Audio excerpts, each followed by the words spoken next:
Bonjour Manu. Bonjour Patrick. Alors, ici on est sur un beau bassin. Oui, donc un bassin de... Alors, si mes souvenirs sont bons, on est autour des 17 mètres cubes. Bassin hors sol, bon, comme on peut le voir, d'à peu près 40 cm. Et surplombé d'une pergola avec lame inclinée pour tout simplement briser la lumière directe du soleil sur l'eau. Donc ce bassin... Moi, je suis intervenu, il était équipé donc d'une filtration avec une grande boîte à mousse d'une marque très connue. Donc, c'est vraiment des grandes boîtes, hein, ça faisait 1,20 m par 80 de large, je crois. Et donc, à l'intérieur, on avait plusieurs compartiments de mousse et quelques matelas. Et une qualité d'eau qui n'était pas horrible, mais une persistance des nitrites. Obligatoirement, sur les boîtes à mousse, sachant que ce n'est pas vraiment un support bactérien, mais plutôt mécanique, pour filtration mécanique, on s'est dit qu'il fallait modifier la filtration. Donc, apposer en amont un préfiltre mécanique performant et ensuite avoir de la bio, plus de bio derrière. Donc on a mis en place un combi bio, c'est un Happy de chez Red Label, où à l'intérieur on a donc un petit tambour, on a du tapis japonais et de l'hélix. Et puis la boîte où il y avait les mousses, mais pour pas qu'elle soit perdue, on l'a entièrement modifiée, donc on a enlevé l'UV. On a mis des traversées de parois en 110 et puis on a enlevé toutes les mousses et tous les compartiments pour mettre du tapis japonais. Donc on se retrouve aujourd'hui avec une filtration biologique qui est bien équipée et qui permet de dégrader la totalité du cycle de l'azote. Alors bon, c'est pas de petites bêtes qu'il y a là-dedans. Non, là, il commence à y avoir quelques beaux bébés, on est autour des 80 cm. Donc voilà, là on peut commencer à donner à manger. Et ce qui est dommage, c'est de trouver justement les limites d'un bassin lorsqu'on doit nourrir les poissons et que la filtration ne suit pas. Donc nous, en tant que professionnels, on intervient beaucoup dans ce genre de situation pour améliorer la qualité de la filtration. Alors ici, un skimmer aussi. Oui, skimmer de berge, une pompe immergée, on a une petite lame d'eau là-bas qui n'est pas tout le temps en mouvement, et puis un refoulement qui va directement dans l'eau pour l'hiver. C'est ça, bon, on a une eau claire. Oui, ouais, parfaitement cristalline. Alors, cette eau claire, on la doit, on en a longuement parlé ensemble, Patrick, on la doit surtout à la pergola qui empêche le rayonnement direct des UV du soleil sur le bassin. Ce bassin tourne avec 40 watts d'UV.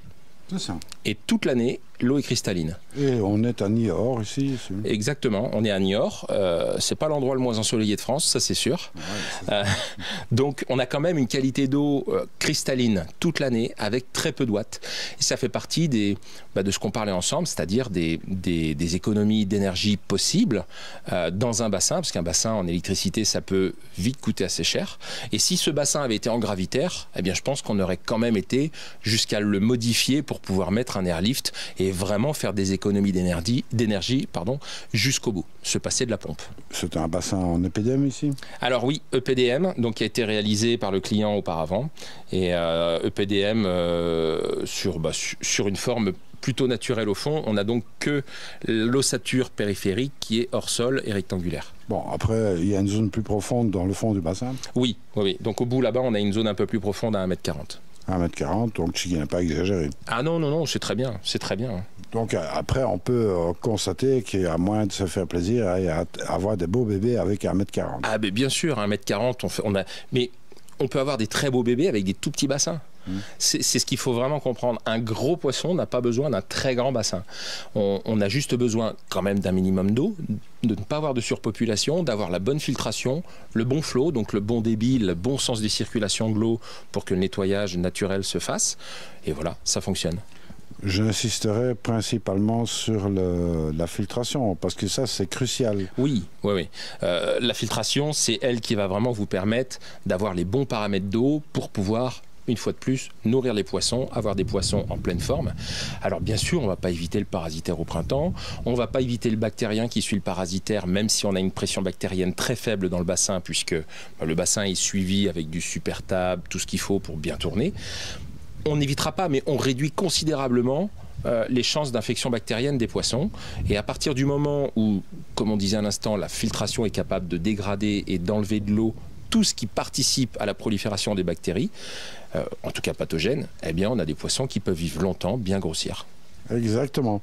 Et bien voilà, il n'y a plus qu'à, hein, je dirais, voilà, bien adapter la filtration en rapport avec le volume du bassin. Exactement. Et en rapport aussi avec la quantité de poissons qu'on y met et la quantité de nourriture qu'on leur donne, puisque c'est ça qui va être déterminant. Ouais, et la qualité de nourriture, une fois de plus. Exactement, parce que bon, une qualité trop faible de nourriture va forcément engendrer plus de pollution. Et donc plus de dégradation nécessaire pour le filtre. Exactement. Là-dessus, je te remercie, Manu. Merci à toi, Patrick. Et puis, je vous dis à très très bientôt. Et surtout, ne soyez pas sages. Salut. Salut.